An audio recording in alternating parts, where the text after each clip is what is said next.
Hey, everybody, this is Craig Garber. Welcome to Everyone Loves Guitar. And today we're going to pay homage to the rhythm section. My guest today, Terri Lyne Carrington, keeps time like a Swiss watch. I mean, it's one thing to hold a groove at 100 beats. It's another thing to hold a groove at 200 beats per minute. And she does them all, man. She's awesome. Couple of quick announcements. I want to thank Russell Ferrante, a mutual friend, for hooking us up. Russ, thanks very much. Also, make sure you go to everyonelovesguitar.com/subscribe to subscribe to the audio and video. If you're already watching us on YouTube, hit the subscribe button and that little emoji that looks like a bell. That helps us get recommended by YouTube. And thanks to your support. Let me give you a background on Terri. Terri Lyne Carrington is a three-time Grammy Award-winning drummer, producer, and educator. She started her professional career in Massachusetts when she was 10 years old, and she became the youngest person to receive a union card in Boston, which is so amazing. After attending Berklee on a full scholarship, she worked as an in-demand session player in New York City, and she later moved to LA, gaining recognition on late-night TV as the house drummer for both the Arsenio Hall show and Quincy Jones' Vibe TV show, which was hosted by Sinbad. While still in her 20s, she toured extensively with Wayne Shorter and Herbie Hancock, among others. She's also toured or recorded with top artists like Jarreau, Stan Getz, Woody Shaw, Clark Terry, Diana Krall, Cassandra Wilson, Dianne Reeves, James Moody, the Yellowjackets, Esperanza Spalding, John Scofield, Eric Marienthal, Mulgrew Miller, I love that guy's playing, George Duke, Nona Hendryx, Mike Stern, and many, many more. We'll talk about some of these soon.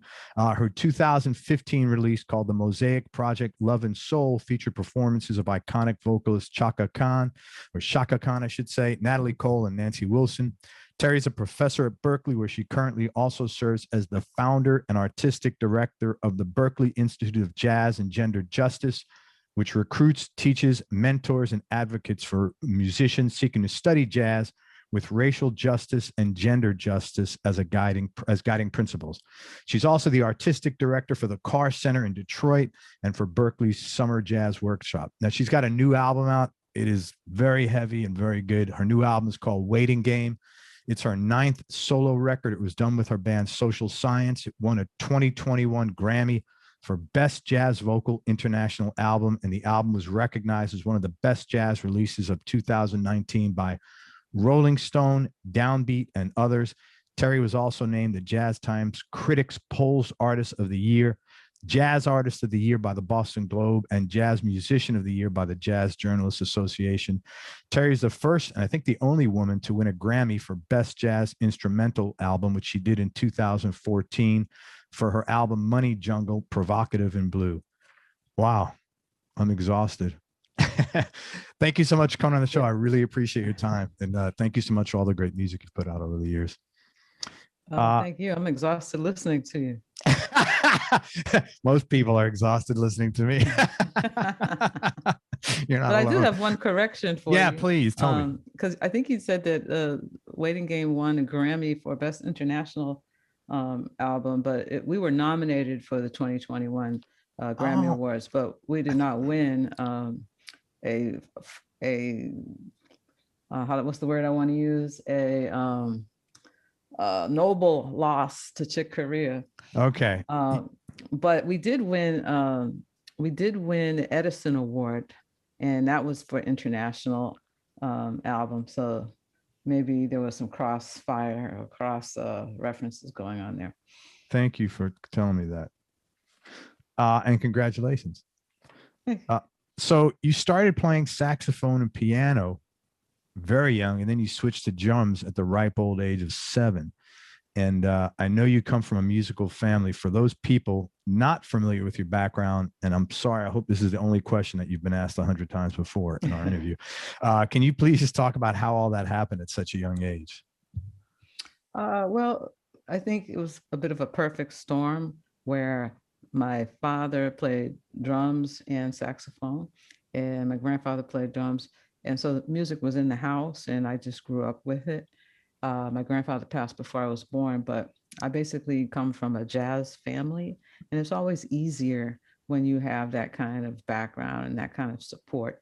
And if you show an interest, when there's people that will cultivate that interest. So my dad and my mom used to take me to hear all the musicians when they came through Boston, and being so close to New York, Boston had a plethora of clubs and musicians coming in and out of town. And I was just the little girl hanging out with her parents at the clubs. And my dad would tell people I could play and they would want to hear me. And I guess they trusted him. And that's kind of how it all started. That's so cool. That's the number one thing that successful musicians have in common. I've had over 800 something interviews. It's support from their parents. Yeah, it makes a huge difference. Yeah, there are some people I think that have figured out how to get that support elsewhere through mentors, through band directors, or just, going out there and finding what you need because their desire to play is that strong. And I always tell people that don't have that family support that there are people out there that will support you and will mentor you. And you really have to just take that leap and ask for it. So like music was sort of like the family business. So it wasn't like a choice to become a musician. It was almost like that's what we do here for you. Or No, it was definitely combined with a calling, I would say. Right. But I could have done whatever I wanted. They would have supported me either way. I had very good grades in school. Actually, I graduated third in my class in high school. Right on. And yeah, so I think I could have really, gone to pretty much any college and studied whatever interests me. But it just so happened that I was already stuck and sold on music. And many times I remember my dad saying, don't do this for me. You don't have to do this if you don't want to. Which is really cool. Yeah. So at the ripe old age of 11, another story that I know you've told before, but it's very cool. You're hanging out with Ella Fitzgerald, and she introduces you to Oscar Peterson, who says, as you just said with your dad, he invites you to come on stage and play. Where did this happen, and what kind of short and long-term opportunities came from this, and what kind of changes in your life occurred as a result of that? This happened at the John B. Hines Auditorium in Boston. And I had just played with Clark Terry the night before. So I was sitting on the side of the stage watching Oscar Peterson play and sitting next to Ella Fitzgerald. And she was a pretty shy person. So I think she took a liking to me because kids, are disarming in that way. And she took me over to Oscar Peterson and said, you have to meet this young lady. She plays drums. She played with Clark Terry last night. He said, what? So then he invited me to sit in, and he had just finished his set. So people were leaving the auditorium, and he invited me to sit in as they were leaving, and people turned around and came back. And in that crowd was Lawrence and Alma Burke, the president of Berklee College and founder of Berklee College. And they gave me a scholarship. At 11. That was... That's amazing. Thank you. When and what was your very first hired session in the studio as a session player, and how did that come about? Oh, wow. That's a good question. A hired session. I mean, the first time I remember playing in a studio, and it was kind of a home studio, was an album actually that we made. My parents and I, we went to New York, and I was 16, and it was with Kenny Barron on piano, Buster Williams on bass, and George Coleman on tenor, and my dad guested on one song. And we printed about 500 of those. And it's funny, I just got the tapes digitized, and thinking about something to do with it now. Yeah. Because a lot of people didn't hear it. But that, I think, was the first time. It was in a studio in New York, a guy's house. His name was Jimmy Madison, and he recorded a lot of musicians. Wow. He's a drummer too, so that worked out. He had drums and got a decent drum sound. That's really cool. What is the record called for people if they want to pay attention to that coming out? Oh, well, it was called TLC and Friends back then. And if it's re-released, I'm not sure what it would be called. Maybe that. But there's no concrete plans at the moment. but I did get it digitized to explore that option. So hopefully, people will be able to check it out if they want to. Yeah, that's really cool. So what were some of your challenges early on as far as getting your session career going?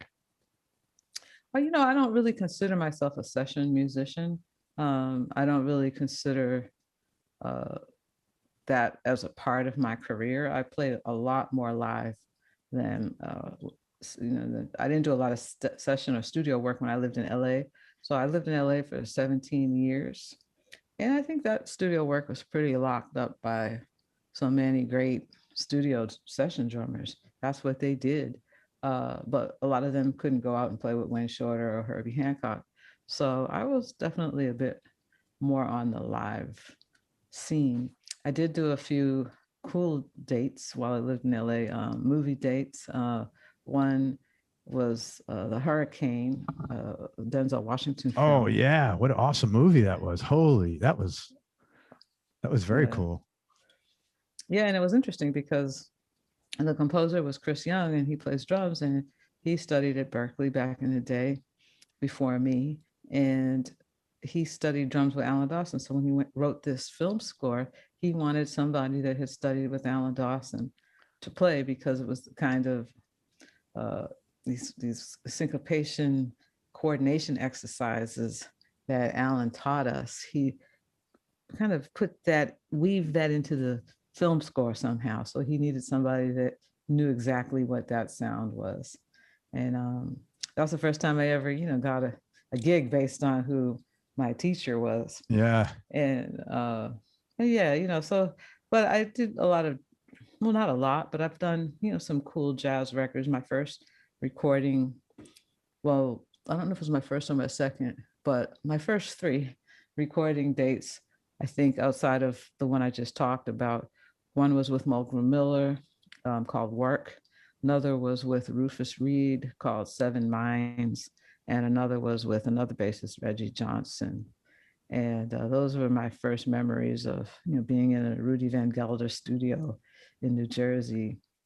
And just, recording with people that were on records that I liked, and just feeling like, okay, now I'm on the scene in New York. And so I was probably around 18, 19 for those. That's so amazing. I know Rudy Van Gelder is so well known for his engineering prowess. Was there a noticeable, meticulous way he went about doing things that you observed? Well, what's interesting about that is I wasn't paying quite enough attention to what was going on in the studio back then. I do know that he had gloves on. I remember that. And he was very nice to me. I did, hear ahead of time that he could be a little finicky, but he was very nice to me. And, I think that it had that Rudy Van Gelder sound. I'm saying, well, will this make me sound like Elvin Jones? Yeah. But I bought that 335 to sound like Freddie King. It didn't work. I got news for you. Exactly. Wow. No, but I have to go back now and listen. I don't really listen to a lot of the older stuff I've done, because most of the time I'm cringing. But I do think I'll go back and listen to that particular album of Mulgrew's, and try to notice some recording things, techniques or things that made me sound different on that record opposed to other records I did. Right. If you're comfortable answering this, I was curious, as a woman playing what was conventionally a man's instrument and in a very male-dominated jazz genre, what kind of obstacles did you face because you were a woman, and what did you find was the best way of handling any kind of flack that you got, whether it was direct or indirect? Well, it's interesting because I have to look back and try to recognize this kind of flack, as you say, because I felt supported, but also because I was young and a bit naive. So nobody came up to me really to my face and said negative things. I think I played well enough to ward off some of that kind of treatment. I'm not saying that people didn't talk behind my back. Sure. Yeah. But for the most part, I didn't get a lot of direct negativity. Yeah. But I think I happen to have that balance of being the kind of woman that fit in with the boys, so to say, Sure. but not so much like the boys. You have to have this balancing act. Yeah. And I had that, and that's really why I do the work that I do now, because I think how I woke up in more recent years is realizing that no woman should have to balance to fit in with men. Maybe men should balance themselves to fit in more with women. And it just started, Yeah. it started pissing me off, actually. Good for you. Yeah, absolutely, because this is not their music. It's not anyone's particular anyone on the gender spectrum. It's not one particular gender that can play this music or that has the right to be there. And so that's what I started feeling, and started realizing that, well, what if I had had a different personality? When I was 10 years old, I met Buddy Rich, and he was in a bad mood, and he said, somebody introduced me, and they said, this is young Terri, and she plays the drums, and she's here with Clark Terry as a guest. And he said, oh yeah, well, you better not be any good. And at 10, my first instinct was to kind of lash back out at him. I said, well, who's going to stop me? Right. And then he loved me after that because I stood up to him. Yeah. And we had a beautiful relationship. But that was just a natural part of my personality. And I just don't feel that you have to or should have to have that kind of spunk, to make it as a musician. Yes. So that's kind of, how I feel about that. So you had the confidence inside you that it a lot of it wasn't an issue, just because you were confident in what you did and you weren't going to put up with only so much. And you kind of set that boundary in your. Well, yeah, but it wasn't like I was setting a boundary because I didn't know that there was this issue. You know what I'm saying? Yeah, so I was totally just being me. Yeah. And in fact, I think what worked to my benefit is that I really didn't recognize the issue, which is crazy, but it's just how it was because I was young and everything was cool for me. So the fact that I didn't recognize it as an issue allowed just my authenticity to come out, which was balanced with still, I wasn't coming from a place of being defensive. Right. I totally see what I mean? Because yes. I wasn't saying, oh, I've had to fight my way through all this time and no, you're not going to treat me like this. That came out naturally. And as you said, with a certain kind of confidence, but it wasn't with, any kind of defense or anger or those kinds of things, which actually made it work in my favor. Yeah. But the whole point of all this is women shouldn't have to go through these extra steps. Yeah, I totally agree with that. Burdens. Especially somebody with talent, regardless of gender, period. You earn your stripes. Thank you for answering that. Mm-hmm. What prompted you to do your first solo record in '89, Real Life Story, which was nominated for a Grammy? You're doing a lot of touring, and a lot of people don't decide, hey, I'm going to release a record, let alone release 9 of them and have a great career as an artist. What was the trigger that made that happen? You're saying to be a solo artist? To start releasing your own records. To lead? Yeah. Be a leader? Yeah, I'm a totally. Leo. The cards don't lie. Yeah, I mean, why wouldn't I want to lead a band or make my own records like everybody else I saw was doing? Right. For the most part, I mean, I had to believe in myself. I had to believe at some point that I could be as great a band leader as the people that I admired, the drummers that were leading bands. Now, has that happened? Maybe not in that way, but my leadership qualities have come through. Sure. It's not like I've created art, another version of Art Blakey and the Jazz Messengers. Right. What I mean? It's not, it's not paralleled in the same way, but the leadership quality is. Sure. So, yeah. So it was like a very like I had something to say. Yeah. Yeah, I'm sorry. I didn't mean to cut you off. No, no, totally cool. All Yeah, right. I will say that you're right about that. An evolution of you write music and you want to present that music that you've been writing. Um, you want to present I won't say a story, but your own outlook on things, how you would do a show, a presentation, what you would present to an audience. You have those desires. I think, as a side person, even if you don't write music, Yeah. uh, I think you said it best. You said, I had something to say. That says it all. I'm going to just mention some of the artists that you've played with. If you could talk about how you wound up first connecting with them, and then maybe a cool or interesting story about your experience with them. Let's start with Wayne Shorter. I met Wayne at a club, Blues Alley in DC. I went down there to hear him play at the suggestion of somebody that was booking him or helping him to some degree at the time, Marianne Topper. And she was helping him with the audition he was about to have in New York, which I ended up doing. And there were 14 drummers that auditioned, and I got the gig, and it just started this wonderful relationship with him as a mentor and just life influence.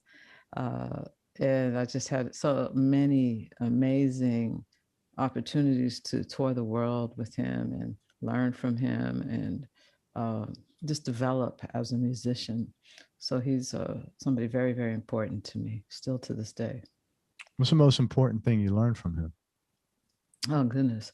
Well, I started practicing Buddhism through his introduction and guidance. And I remember I used to really feel I was very aware of myself when I played, and really was very critical. And so almost every gig I would come off thinking how terrible it was, and thinking of all the mistakes I may have made, and how I just didn't, get in there the way I wanted to or whatever. And one day he said, music's just a drop in the ocean of life. And that really, changed me philosophically, because he said, also the audience knows something you don't. And that changed me, because I felt like I had to start looking at this thing more from a collective standpoint, and how I contributed, whether I felt like I sounded great or not. If the unit sounded okay and people responded to it and we connected with their humanity, then I did my job, and I can hone in and work on the other things that I'm trying to accomplish. But I needed to take myself a bit out of the equation. And also, I used to complain, I guess, a bit about hotel rooms. And I had this thing about being comfortable and feeling weird in old hotels in Europe. I feel like, oh my God, I need, and I'd go downstairs asking for I need a another shower room. here. I can't go in a bathtub, right?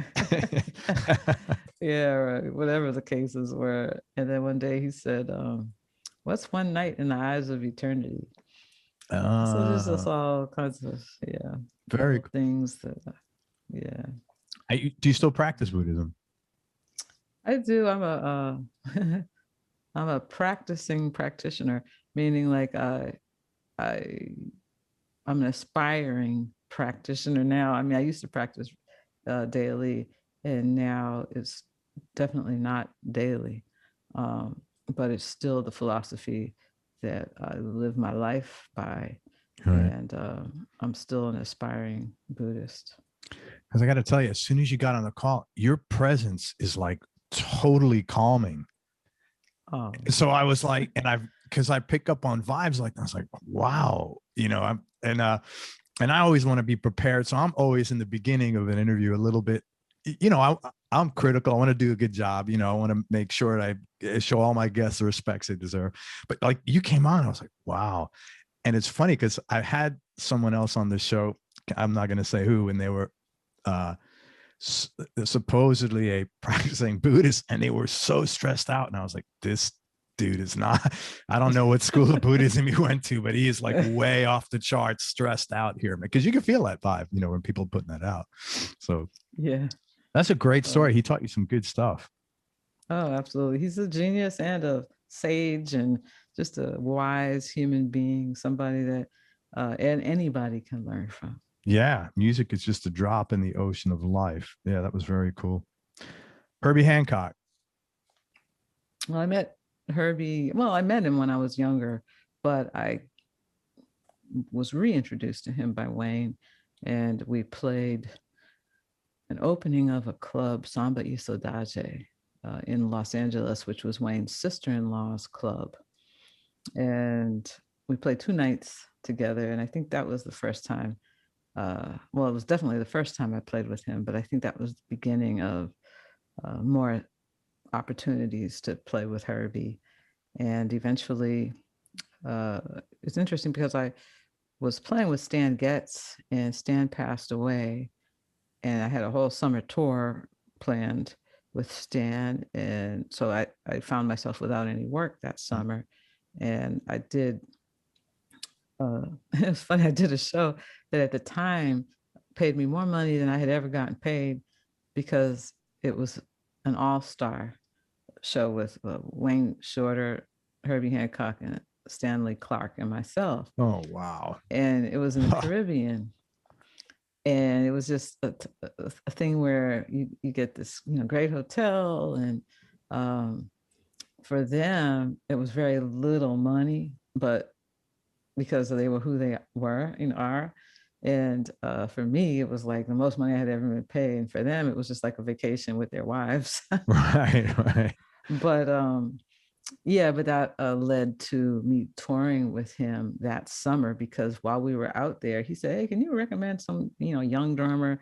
I got this new record out called This Is the Drum, and we have to tour, but I can't pay a lot of money because I'm getting paid the same as if it's a trio, but now I have to bring like 15 people on the road.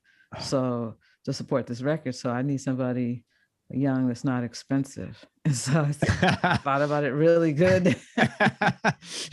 And I was like, well, you know, I'm not gigging this summer, you know, I'd like to do it. And he said, "Oh, I can't afford you." And I said, well, because I'm not gigging this summer, I'll tell you what, we can do this. And the next time you go out, you know, maybe I can, you know, go back out with you when it's a trio or a smaller situation, when you can, you know, pay me decently. And that's what he did. So that's so cool. I started playing, with him in all these different configurations. The hip hop one, then we did Gershwin's World, which was, you know, a bit straight ahead, but with some twists and turns. And we did trio and quartet. And then we supported what's the Bill Laswell produced Future to Future in my brain.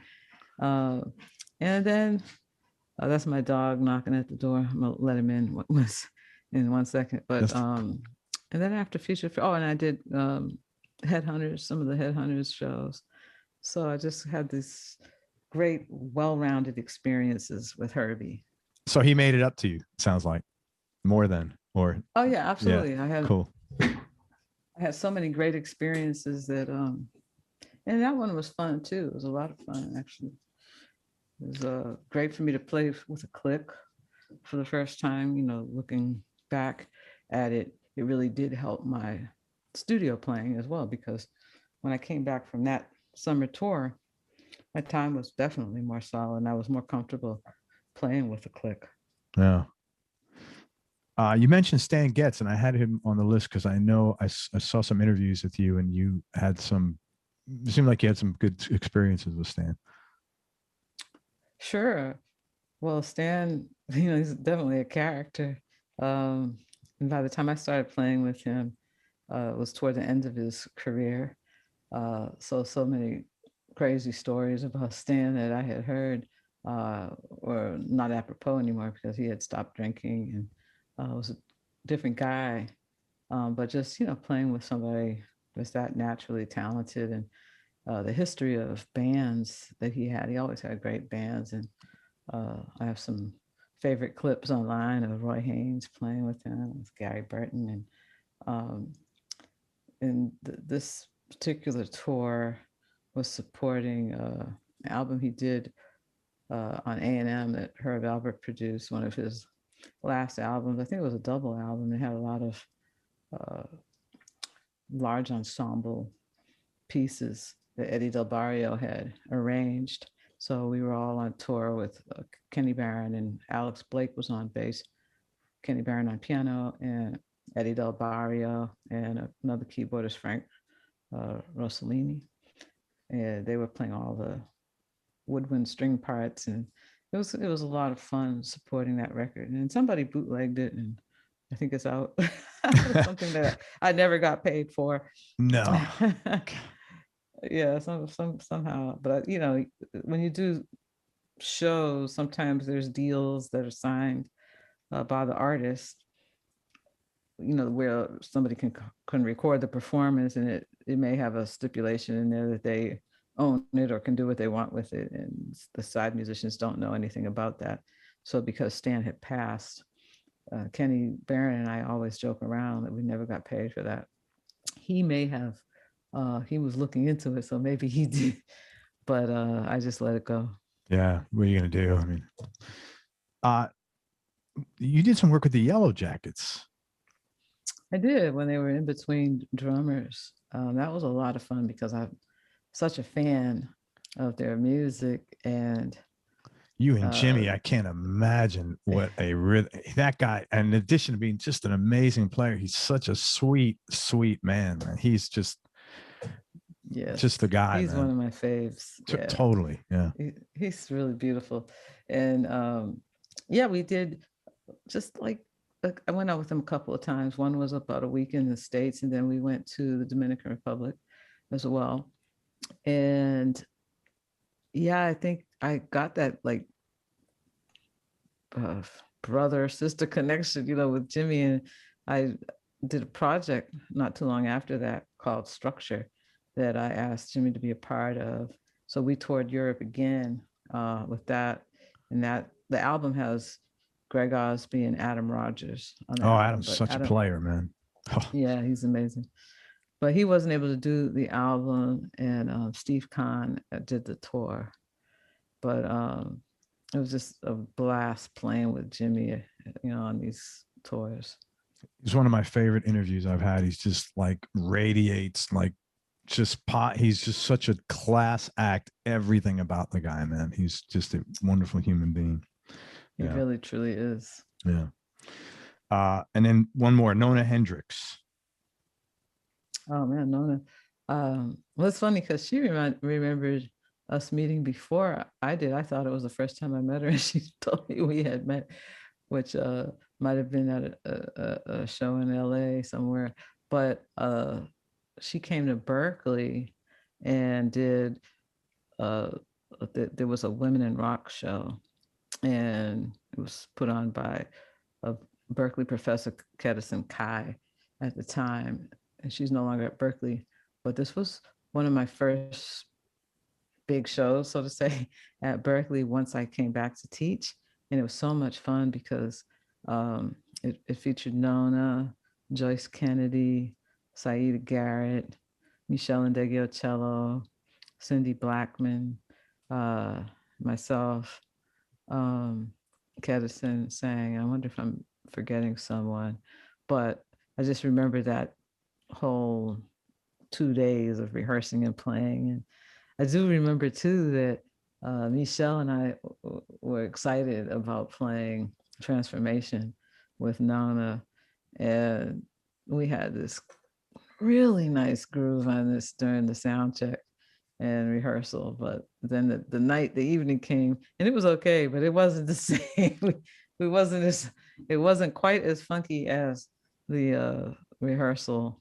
And that often happens. So I'm trying to, figure that phenomenon out, and so I often don't actually give everything I have at the rehearsals because I don't want that to happen. I want to save the magic for the gig. But this particular time, I gave it all up during the rehearsal because it was so exciting to be playing with Nona and playing that particular song that I love so much and playing it with Michelle. And so, yeah, it's funny how those things happen. Yeah, that's a cool story. Any other gigs that you'd like to chat about that were like memorable to you or just changed your life in some way? Oh, wow. There's so many. Oh, I know. Just like knee jerk reaction if one or two Well, comes to you.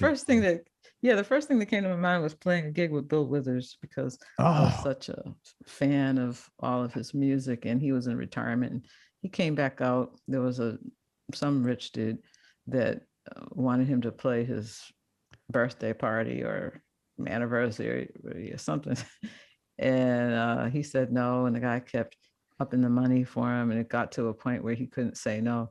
So we I rehearsed bless for a those guys, week. right? Exactly. Yeah. So we rehearsed for a week, and that whole week of rehearsing and getting to do that one gig was really special for me, playing all those hit songs one after the other. And Mhm. he was such a nice guy too. And um, yeah, I always say that I get the same satisfaction playing a gig with Bill Withers as I just laying those grooves down and trying to play uh, Use Me, my Yeah. favorite drum groove ever. So, uh, so many great songs. And the guy was so soulful, man. It was just a yes. great artist. Yeah. But I get the same satisfaction, just playing that without taking a drum fill as I do playing the most creative jazz with Herbie or Wayne. It's just, they're two different sides of the spectrum, but there's a similar satisfaction of just, trying to make some good music. So I always think about that opportunity of playing with Bill Withers. Very cool. I want to talk about your new record, but before that, a segue question. I heard an interview that you gave where you said something to the effect of it took you to till age 50 to express yourself as an activist. So I was curious, what was the trigger that allowed you to do that or pushed you into doing that? Hmm. Um, I think, yeah, what I was talking about before, uh, feeling like if I'm not part of the solution, then that I must be part of the problem. And feeling that I had not been sensitive enough to other women trying to play this music, and how could I feel good about having a successful career without doing my part to try to make space for other women and young women, coming behind me. So I think, having a meeting with some of the young women at Berklee that were explaining to me experiences that they had, that's what kicked me into gear to start the institute at Berklee. And it's like a Pandora's box. Once you open that box, you really see other things. You see how it's all connected. So how can I be concerned about gender justice without being concerned about racial justice or environmental justice? I think that uh, I think that you're missing the boat if you can't connect these justice struggles. Yeah. And I've had some amazing influences in my life. So it was always there. I just wasn't really participating Sure. as overtly. And I was on the outskirts, but I think, just reached a time where I needed to dig in to this a little more so I could be really proud of my legacy at the end of the day. All right. What's been the most rewarding thing for you that's come of this so far? When young people thank me, really, men and women. It's not just women. I'm not doing this for women. I'm doing this for society Yeah, to be sure. better. I'm doing this for the music, for um, just, I'm doing what's right. And I don't think anybody can look me in the eye and tell me that it's not right to try to, create more space for uh, women or any marginalized groups in any area of life. So yeah, when people look me in the eye and say thank you, some young people, some young musicians in New York were having a meeting, and they called me, and I FaceTimed or Zoomed in, and and they just said, thank you and we love you. And that really, Yeah. Other than also brought a tear to my eyes for sure, but it really fueled me, to keep going. Good. That's nice. Thank you. I like that. I'm doing what's right. All right. So let's talk about the new record, Waiting Game, and congratulations to all of you. It's a really solid record. How did the band Social Science come together?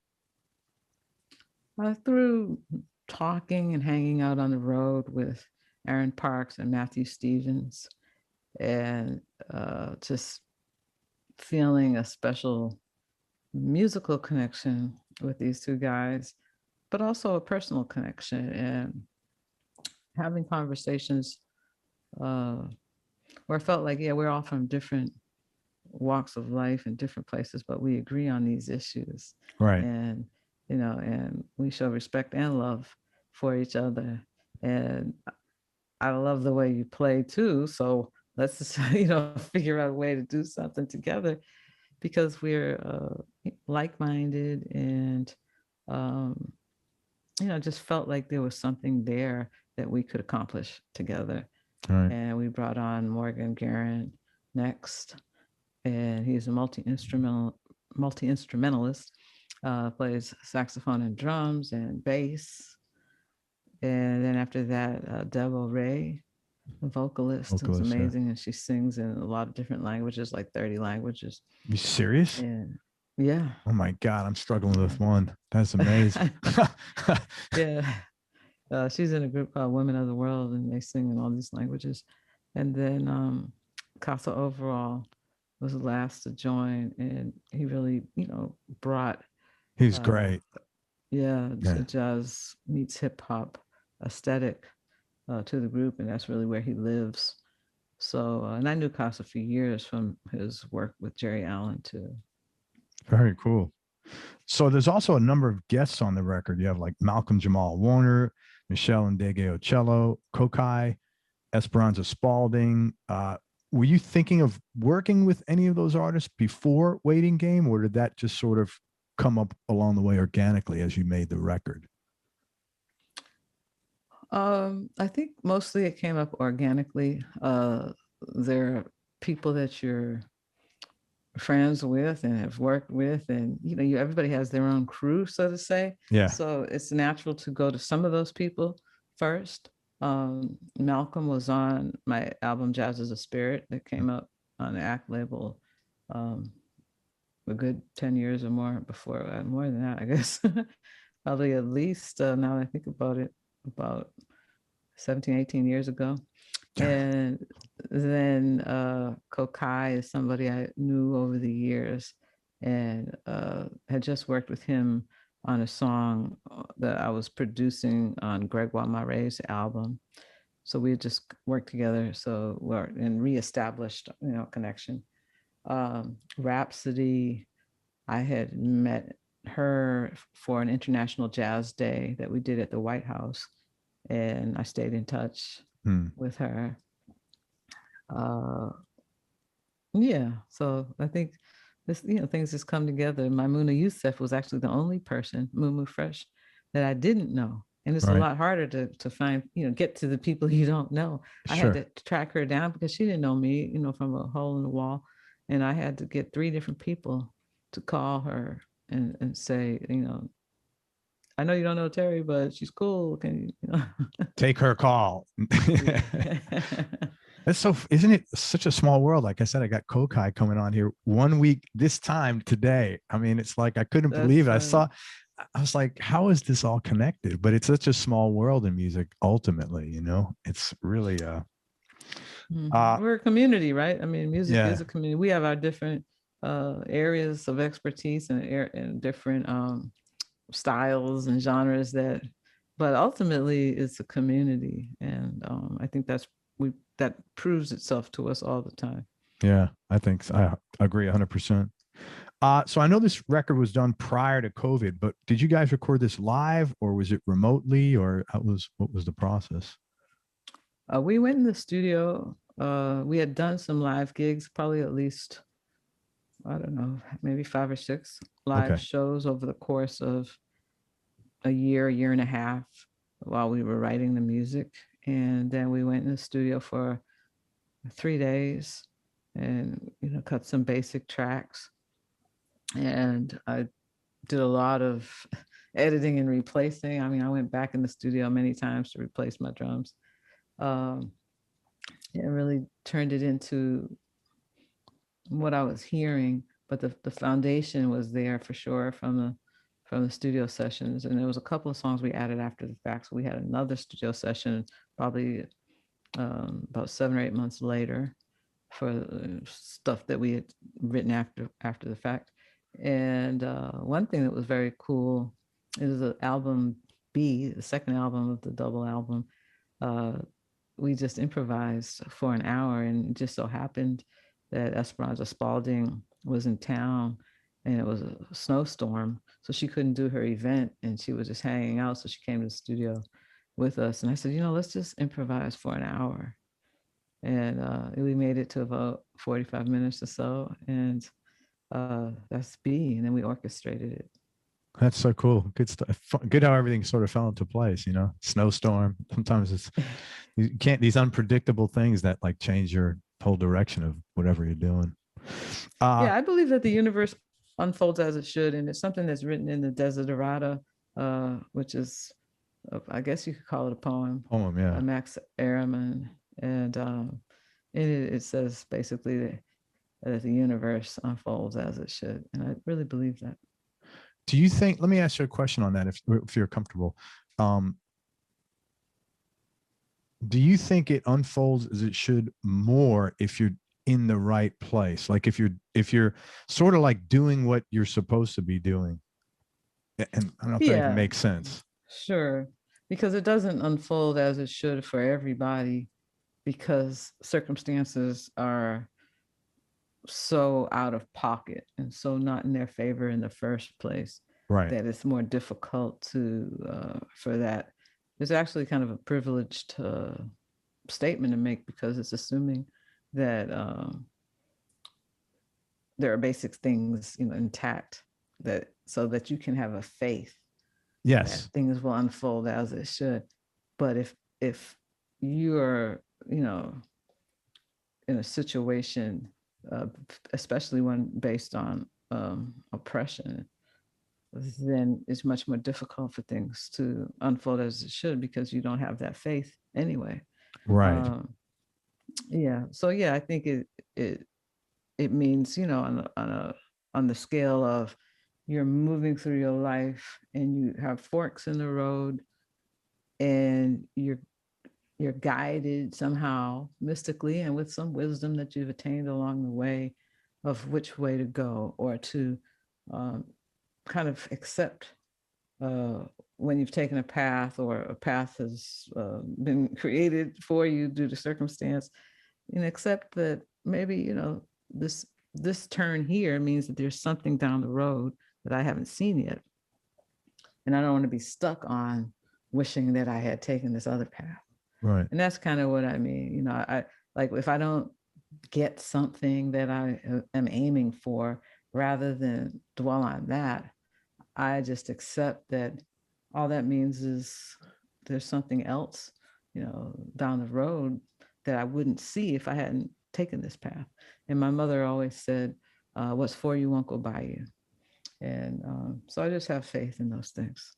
All right. So Waiting Game, it's a very heavy record. And I think you did a great job conveying, deep emotions and frustrations in a very powerful, yet musically very beautiful way.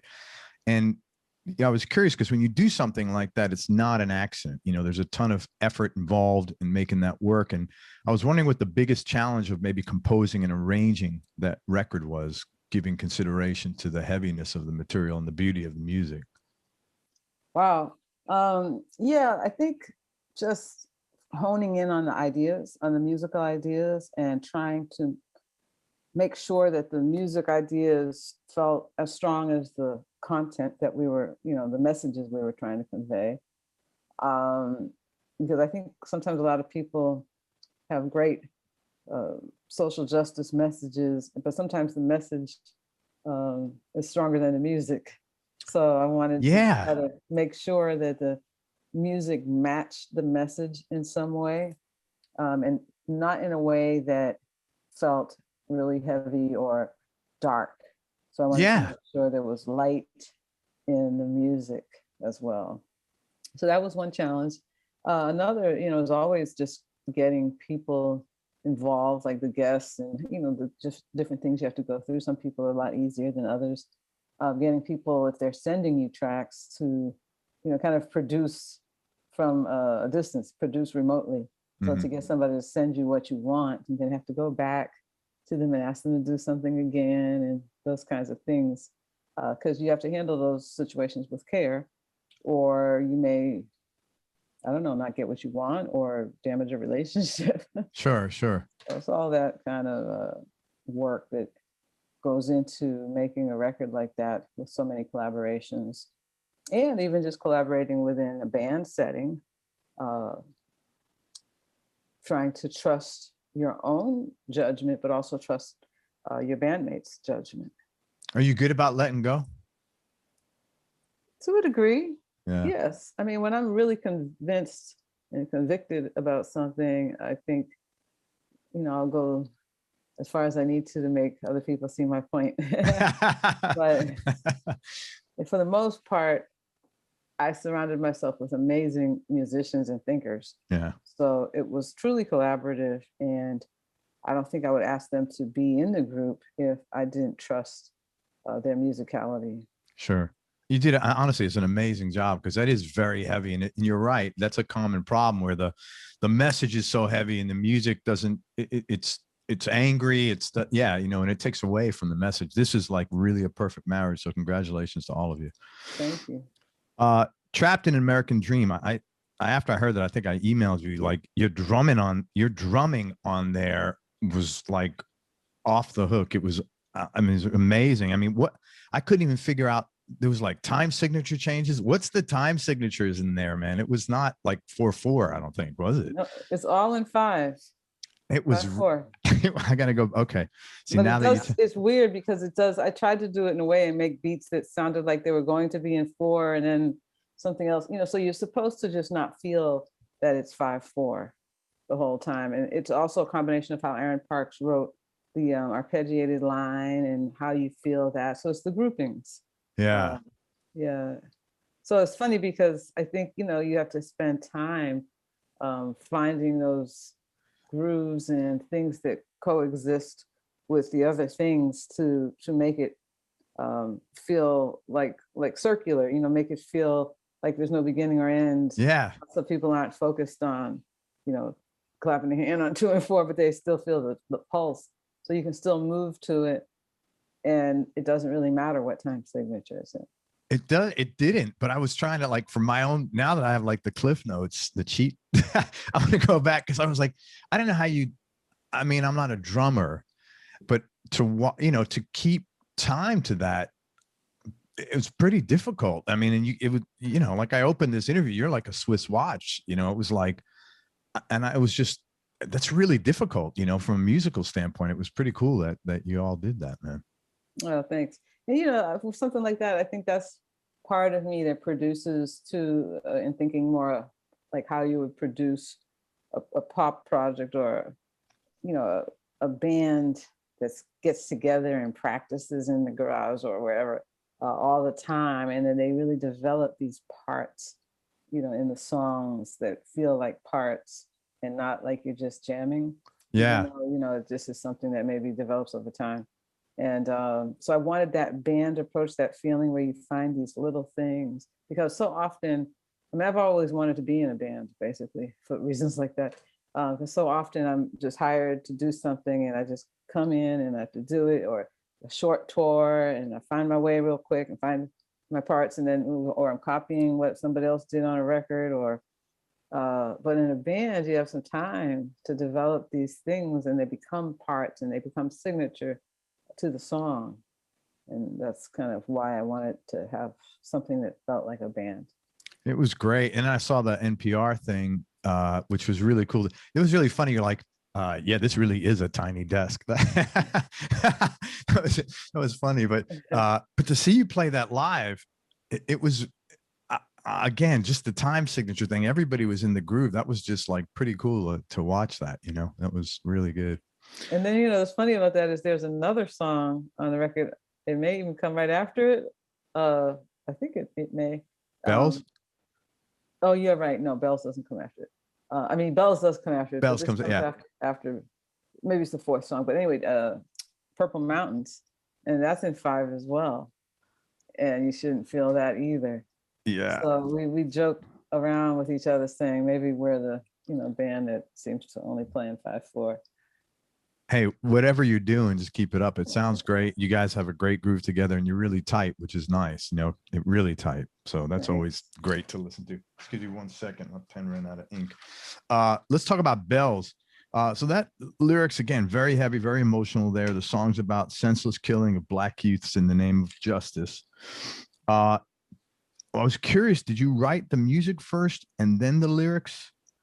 Or the lyrics and then the music? Because again, I just can't imagine how difficult it is to connect lyrics with music that's congruent with that message. It's got to be very deliberate. Yes. Well, Aaron Parks wrote the music for that piece and I wrote the lyrics, and he wrote the music first. And as soon as I heard it, it was one of the first things, you know, that was written for this project. And as soon as I heard it, and he had just the title, Bells. And when I heard the intro on the piano, it was just him playing the piano at Rhodes. I immediately thought of church bells, immediately thought of a funeral, and then immediately thought of a funeral of somebody that had been slain by the police. And then I just built the lyric around that. That was really cool. Was it emotional? Was it as emotional for you to create that as it is to hear it as a listener and versus performing? Is it all pretty heavy for you? Well, you know, I'm probably used to it, you know, and a little desensitized to the piece itself. Sure. Though sometimes I'll listen and it hits me in a certain way. If I listen to the record and really take in again Malcolm Jamal Warner's poetry as well. But I feel like when I first wrote it, I was trying to really connect it. I had to think specifically of one case, and I thought about Philando Castile and when he was shot in his car and his girlfriend and her child were in the back seat. And I just kept trying to imagine how she felt and how the people around these victims feel, not just the victims. And what would the family or the loved ones of the victim say to the police officer? You know, not say out of anger, but say from just a humanitarian standpoint, just like, how do you connect with the humanity of someone that has, you know, done this crime? Yeah. And that's really what I was thinking about. And hopefully, you know, I captured that sentiment. And it's, you know, it's interesting to try to do that without the anger part, because of course you're going to be angry. That's there. And that's the part that we all focus on. Right. So I wanted to just see what else I could pull out emotionally. Yeah, you did a great job. How did you detach from the anger? Is it like part of the Buddhist stuff, or? Oh, I mean, I don't think that I detached from it. All of that stuff makes me mad as hell. Yeah. You know, I just felt like I wanted to try to capture another emotion. Yeah. Because the anger has been captured so often, and rightfully so. Sure. I just felt like, what is another emotion that somebody could feel? Or if you have time away, or maybe it's not the loved one, or maybe it's someone removed, you know, from the families. Yeah. What would you say to somebody? You know, like, I mean, how did you think about this? Like, are you thinking about this person's family and all the people that are now hurting so much? Like, have you thought about it since? Like, what do you think about it? You know? Yeah. Like, yeah, it's just, you know, that's kind of, you know, And also, can you understand, like, just empathizing, can you have empathy and understand what that's like to have been stripped of this loved one so senselessly? He did a great job on that. It was just listening to you is very cool. Thanks. That was great. Do you have a favorite song on the record? Oh, I mean, I try not to pick favorites. It's funny because every time, I was just earlier this morning listening to an interview that played some clips from the record, and once it got to the B album, the very last part of the improv, when we go into this kind of old school groove, I guess it's part 4 of the improv. Mm-hmm. Every time it gets to that, and Matt Stevens comes in with these crazy guitar licks. You're a guitar player. You should listen to this part. Then he comes in with this solo and this sound that is so crazy to me. I always say that's my favorite part of the album. That's cool. He's a really good guitar player. I'd not heard his stuff before, but he's amazing. Yeah. He's one of the most important young guitarists in jazz, for sure. He's brought a whole new sound and just a way of looking at the music. You should have him on your show. I will. I'll ask you to connect us afterwards for sure. Thank you. What were some of the low points or dark periods that you've had to deal with in general, and how'd you get through them?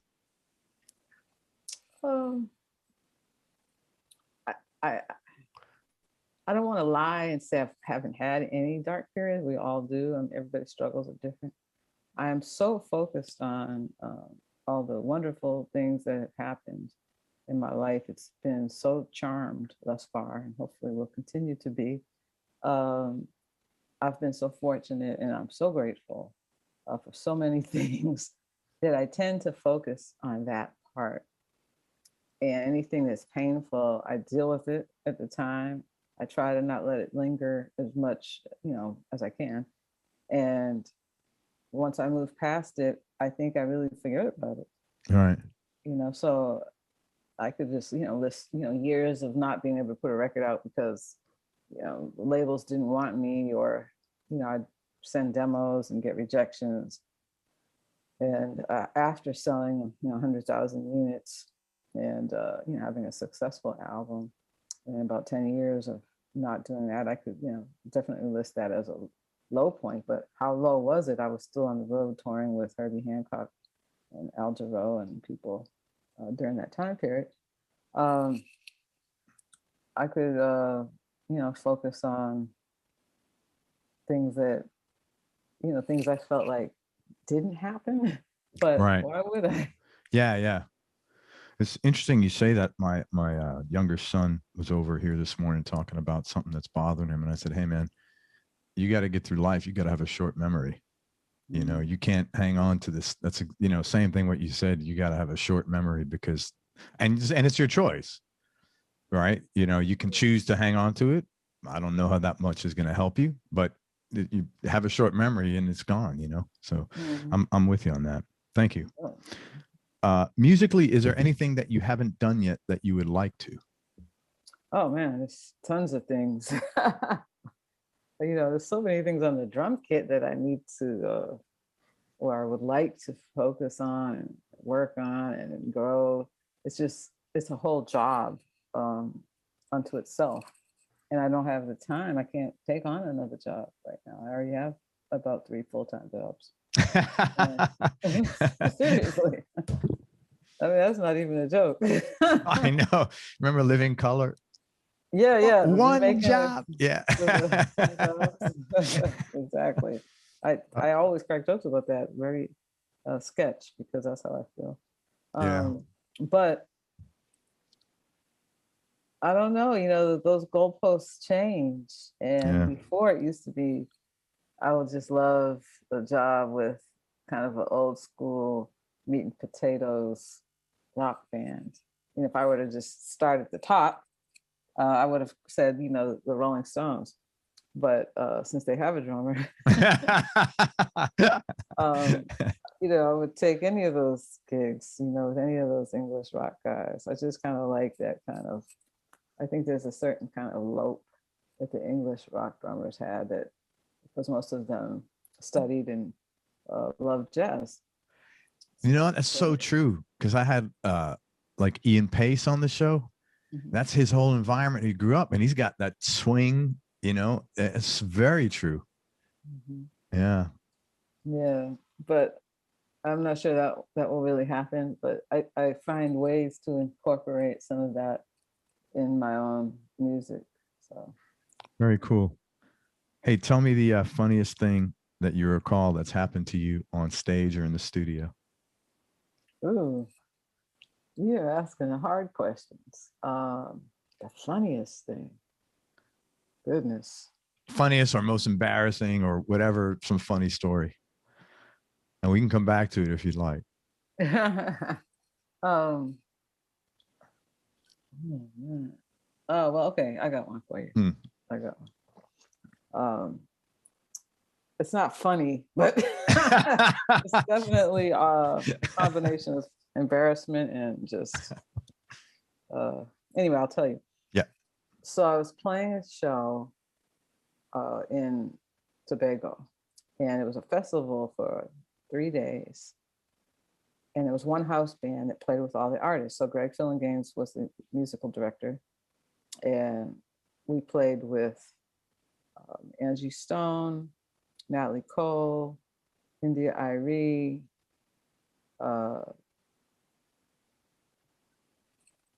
Babyface, Mike Phillips.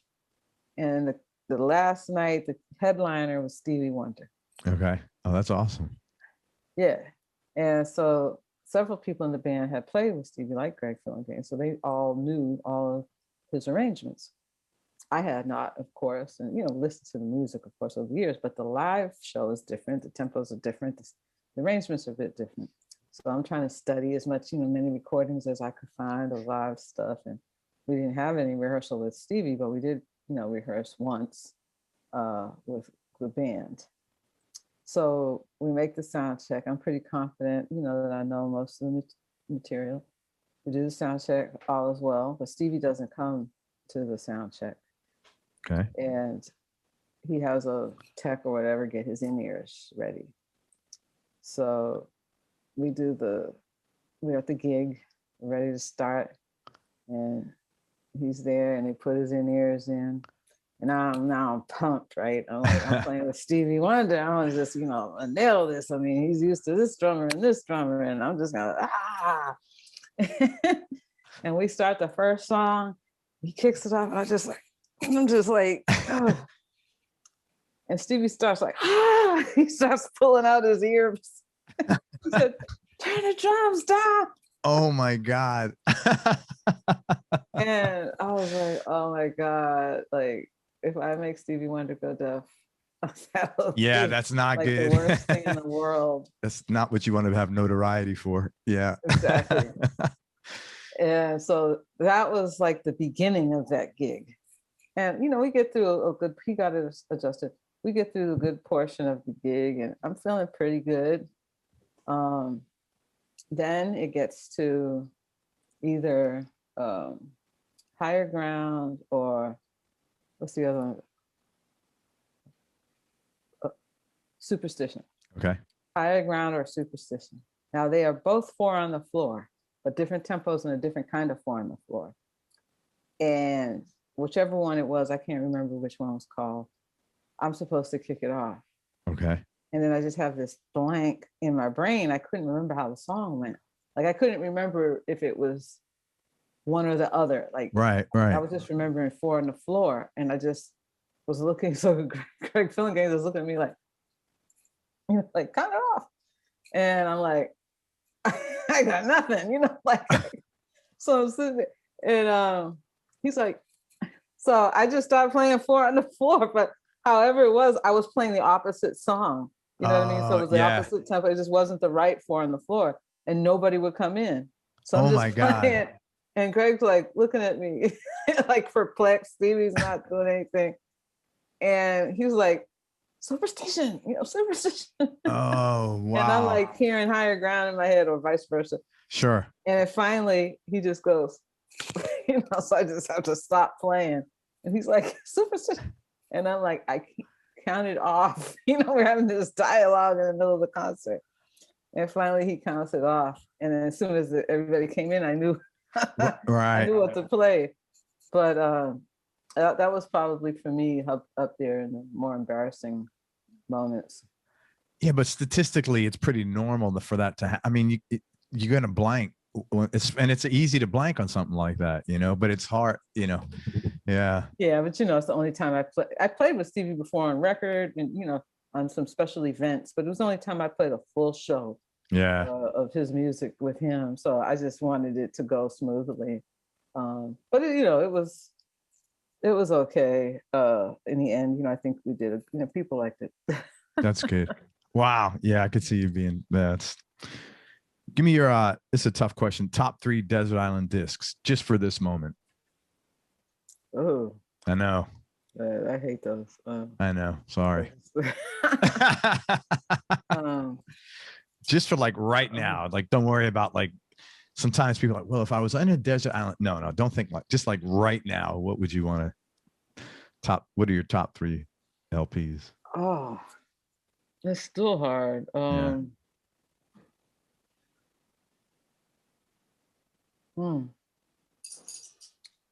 Maybe my dog had to get up and shake his head on that one.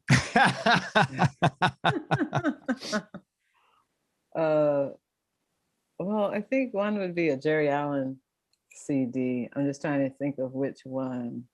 I'm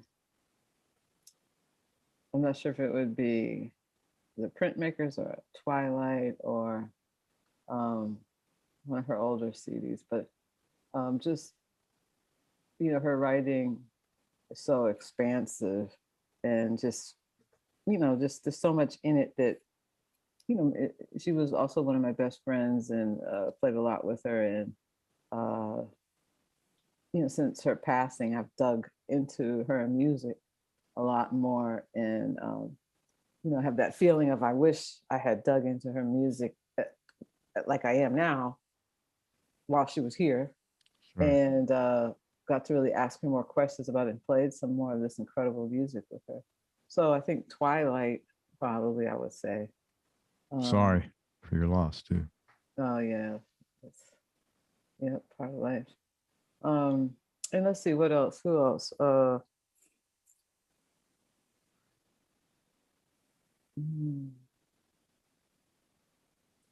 man, why is that so hard?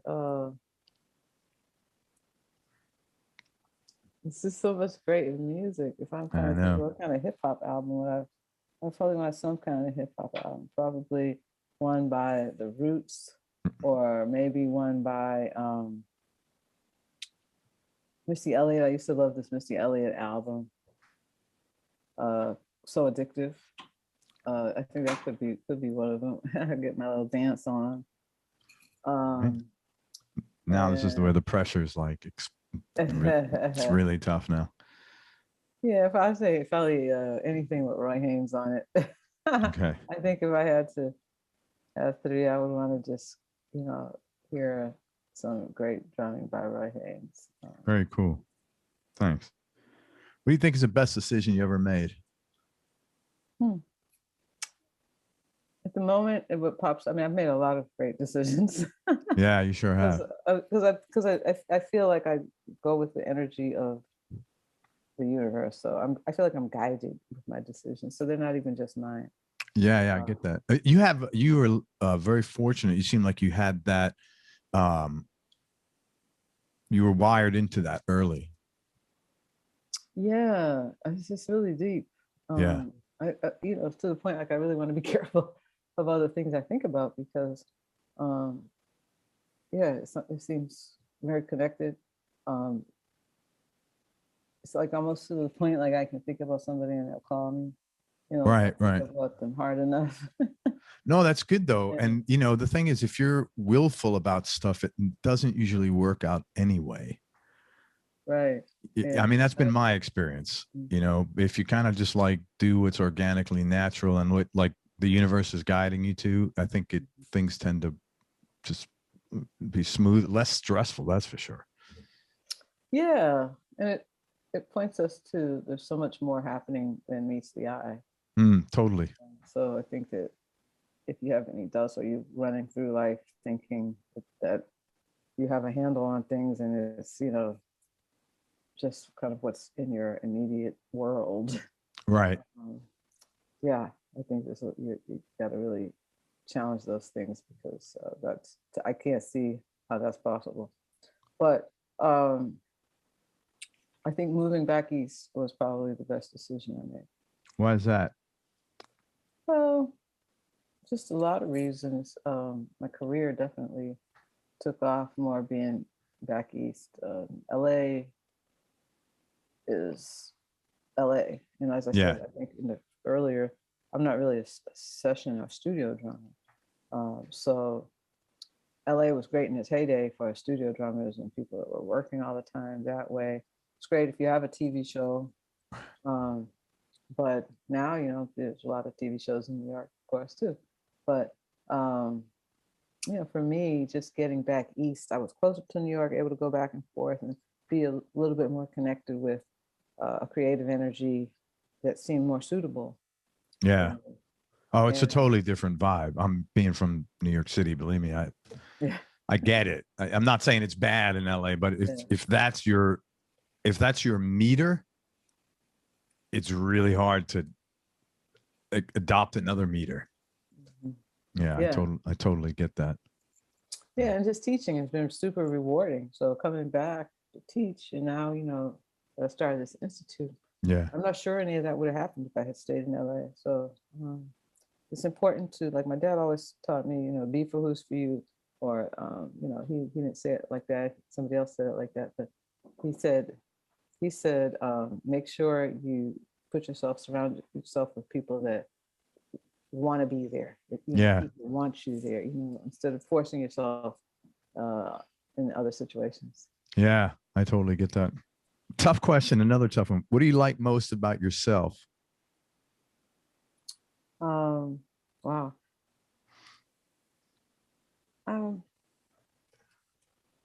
I think I'd have to say just my honesty, authenticity, honesty and authenticity, just meaning like being connected to something that allows me to be comfortable, at least to some degree, with myself and comfortable enough to believe in the deep truths, to know that, I trust, these truths that I feel inside of me, and that's what's going to guide me. So, and feeling comfortable enough with that, I don't just, stray with the weather, whichever way the wind blows. Yeah. So it's just kind of coming to that place in life where you feel seated or rooted in something, in a strong enough way that you really trust it and feel comfortable with it. So that's like my own truths and my own authenticity. That's cool. And the nice thing about that is too, when you're at that point, you care a lot less what other people think about that, About that, exactly. Yeah. There's going to be something. Yeah, right. But it's like, oh okay. God, yeah, but it's that's the number one, sometime in the interview, everybody over 50, that's the number one, like, liberating thing about, hey man, I stopped caring as much what other people think about me, or something along those lines. Yeah, which is great. It is. I'm curious because you talked about your dad so much. What's the most important thing he taught you? You sound like it was I don't know if he's still here. He's still here. Awesome. I think he's still downstairs or just went out. He sounds like a really sharp guy. And what was the most important thing you took away from him? Well, fortunate to have, two incredible parents. And I've learned a lot from both of them. They're very different people. And my dad was, of course, a musician. So he really guided me musically. And, I'm really grateful to his vision, or, his ability to see past the fact that I wasn't a son that he had wanted to have, to be able to have this musical tradition stay in the family. And when he saw some aptitude on my end, he really nurtured it just like he would have if I were a son.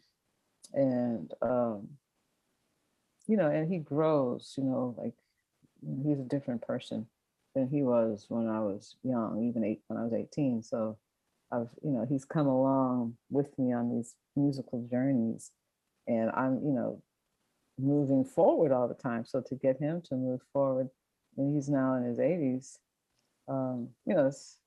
that's something, because he was pretty much, straight up and down jazz head. And now he's able to, embrace more different music. So I'm always thinking about how open-minded, even if it's a struggle in the beginning, how Right. open-minded he's been. And I just, want to remain that way as well, which is, I think, what I do, because I have students. When you are surrounded by young people, that's one of the real big benefits of teaching, is that they will show you what's happening now, and they will point you to the future if you let them. That's very cool. How about your mom? What's the most important thing you learned from her? Oh, my mother.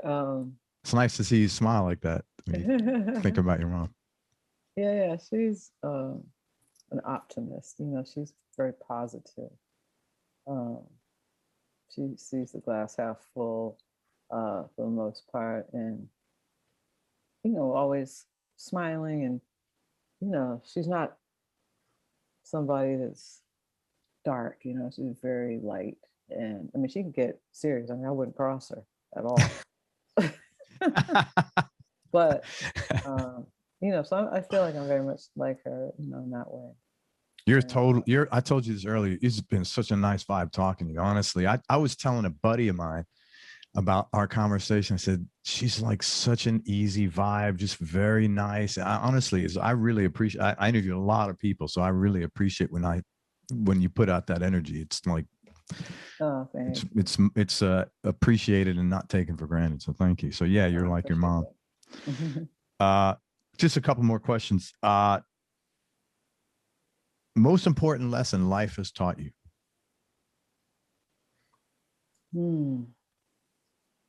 I mean, kind of a little bit about what I was saying a minute ago, that we're not really in control. That of course you have to do things. I believe in karma, so that's, you make these causes, and the effects are, based on these causes. But that's really in combination with a universal rhythm that we've been talking about. And you things happen, good, bad. And as Buddhism says, you suffer what there is to suffer, and you enjoy what there is to enjoy, and you remain faithful, because suffering and joy are just two parts of life. So everything is impermanent, and so just kind of dealing on this plane of acceptance and trying to make the most of this journey, trying to hopefully leave the world a little better place than you found it. That should be, I think, everyone's goal. Yeah. So I just feel like, attachment, trying to not be attached to things, outcomes, or life itself. Yeah.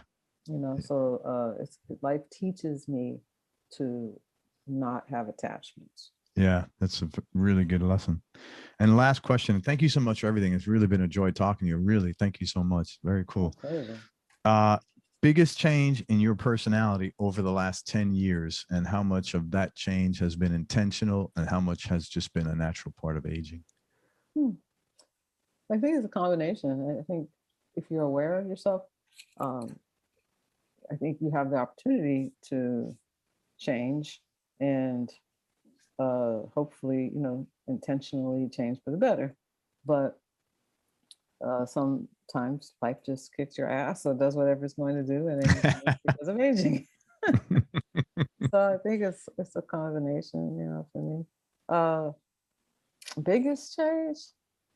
I don't know. I've tried to soften some, because, I was talking about this last night with a friend, that playing music and being around men all the time and trying to fit in, that aesthetic just kind of rubs off on you. And yeah, and so I'm not, it's totally fine. There's a certain kind of hardcore thing, that musicians have, and that's Right. kind of a part of it. But I feel like as I've gotten older, I consciously have thought about, well, what are parts of me that I didn't pay attention to? Right. So just softening some, looking at things like really they're not a big deal. Yeah. Though I'm a fighter by nature, so I can turn all that energy, fighting energy, into fighting for just causes. Right. And so that's cool. And then, the rest of me can, like I said, soften in some ways, or just pay attention to the things that I might have buried or ignored, just, trying to fit in with all the guys that I was playing with. Thanks. That's a really honest answer. And I mean this in the most respectful way. You're a very soft and very nice person to be around. So, yeah, whatever you're doing is keep it up. Okay. Everybody, I would love, thank you again so much. Let me tell everybody where to find you. You can find Terri online. It's Terri Lyne Carrington and at .com. Terri, Terri, Lynn, Ly, 1NE, TerriLyneCarrington.com. And she's also same place, Facebook, Twitter, and Instagram. She's got a very robust website. Everything she's done is on there. I would love everybody to check out the new record, Waiting Game. It's a double album. It's almost 2 hours long. Very emotional record. The music is just, I mean, it's so well composed and so well arranged, and her playing on the whole band's playing is great. But I would love everybody to check that out, and you can. It's available anywhere we normally stream or buy records. Also, Terri's coming out with a book soon called, if I could read my writing, I'm so sorry. The new standards for lead. New. I'll tell you. I love writing, but as I've gotten older, it's like it's like a doctor. I can't read it. It's horrible, man. Please say it. I'm sorry. Okay, it's called New Standards, 101 lead sheets by women composers. Okay. New Standards, 101 lead sheets by women composers. And you said that's coming out in the fall? No, or early next year, probably March. Awesome. So follow her on her social media channels, and I'm sure that'll be available. What does that involve with that project? Oh, it's just a compilation that I've curated of 101 songs by 101 women. And, we have all these real books and fake books, and often women composers are not represented. Yeah. And I thought, let me just try to put a book out there with a really nice amount of songs that could be approached like the real book, whereas you have a band of whatever, it's a trio or a quartet or a quintet, and you just pull up this book and you can play these tunes. That's very cool. Well, stay tuned for that. Hey, do you want to talk at all about you're the director and the founder of the Berklee Institute of Jazz and Gender Justice. We mentioned it in your bio, and you mentioned it a couple of times. Is there anything you want to talk about that or make people aware of? Oh, it's just really important work. We're involved with, it's really collective work. So we're involved with everybody else that's concerned with gender parity or gender justice in jazz, but also just in music in general, because it goes past jazz. But our focus, because we're at Berklee and it's a performance institute, so the performance end of it is jazz, but we're addressing it in a holistic way, and we're concerned about racial justice as well as gender justice. And we're making a space that's safe and nurturing for young people, not just women, but young people that have these same concerns. So they're able to come in, and not for the young men that have joined the Institute, they're not feeling compelled to perform masculinity. And where they are sometimes in your typical jazz band setting. Right. So it's really beautiful to see and to watch people relate to each other, as they may any other place they may meet in the world, and not feel those kinds of pressures, so to say, and also for the young women to feel like they can be their authentic selves and not worry as much about the chatter, that goes on in your brain. Like, do they think I'm good? They think I'm playing hard enough? Do they think, what do they think? Are they just looking at me because they think I'm cute? All of these things Yeah. in your mind. Yeah. So it's a place that kind of, a space that can get rid of those, you can come in and leave those at the door. That's great. That's really cool. I'm glad It's really you're doing that. about changing the culture, and trying to make that have a ripple effect. Sure. So that, that eventually the culture in general feels more like that. Yeah. Well, we could use all the help we can get, to be as a culture. So, hey, listen, thank you so much for everything. Your tremendous talent is only matched by your kindness. I wish you another 40 years of great music, and thanks for everything you've done. Hang on one second. Let me wrap this up, and thanks so much, Terri. Everybody, thank you very much for listening. If you enjoyed this, please share it on your social media channels. We appreciate your support. Thanks very much to Terri Lyne Carrington for being a breath of fresh air and letting us sharing a piece of her with us. Again, check out the new record, Waiting Game, and you can find it on Terri Lyne Carrington, 2 R's, 1 N, Lyne, TerriLyneCarrington.com. And most important, remember that happiness is a choice, so choose wisely. Be nice, go play your guitar or your drums, and have fun. Till next time, peace and love, everybody. I am out. Terri, thank you so much for everything. Thank you. What a pleasure.